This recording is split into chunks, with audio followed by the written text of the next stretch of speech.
శ్రీ గురుదత్త, జయ గురుదత్త. పిఠాపురం వెళ్ళాలి అనుకుంటూ ఉంటాం. మనం చాలాసార్లు అనుకుంటాం. అయితే ఆయన చాలాసార్లు తీసుకువెళ్ళరు. మరి మన మీద దత్తుడికి ప్రేమ లేదు అని అనుకుంటూ పిఠాపురం చచ్చిపోయినప్పుడు ఒకసారైనా చూడాలి అనుకునే వాళ్ళు చాలామంది ఉన్నారండి. వాళ్ళ నోట్లో కూడా నేను ఆ మాట చాలాసార్లు విన్నాను.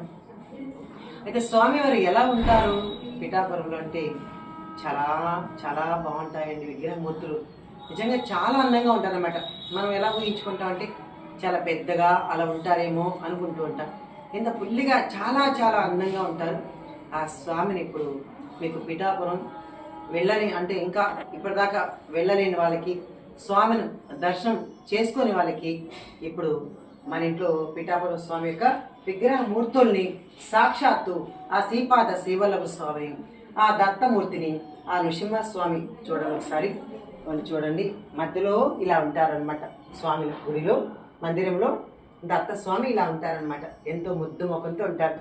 ఇటు పక్క ఈయనేమో శ్రీపాద శ్రీవల్లభ స్వామి, ఈయనేమో నృసింహ సరస్వతి. ఈయన యొక్క మొట్టమొదటి అవతారం మన శ్రీపాద శ్రీవల్లభ స్వామి. ఇంకా రెండవ అవతారం కరంజాలు అంబికా మాధవ శర్మ దంపతులకు జన్మించిన ఈ యొక్క నృసింహ సరస్వతి అనమాట. అంటే నరహరి. ఆయన పేరు సాలగ్రామ దేవ. అందరూ ఇంట్లో నరహరి అని పిలుచుకుంటారు. ఆయన గురువు ఇచ్చిన దీక్షానామం నృసింహ సరస్వతి. ఆయన కరంజాలో జన్మించి అలాగే ఎన్నో క్షేత్రాల్ని ఆయన పావనం చేస్తూ ఆయన గానగాపురంలో ఉన్నారు. అందుకని అందరికీ గానగాపురం తెలుసు తప్ప మిగతా క్షేత్రాలు అంటే మిగతా స్వామి ఎక్కడెక్కడికి వెళ్ళింది అవి మనకు తెలియదు. కాబట్టి ఇక్కడ చూడండి, స్వామి రోజుకొక అలంకరణతో అత్యంత అద్భుతంగా ఉంటారు. ఇక్కడ మీకు పాదుకలు కనిపిస్తున్నాయి కదా, ఈ పాదుకలు నిజ పాదుక దర్శనం.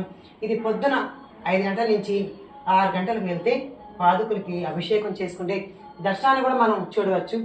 ఈ దత్తమూర్తి కూడా వెండితో చేసి ఉంటారు. చాలా అత్యంత అద్భుతం అనమాట. ఈ శ్రీపాదుని కూడా వెండితోనే, వెండి మూర్తి అనమాట. చాలా అత్యంత అద్భుతమైన విగ్రహమూర్తులు.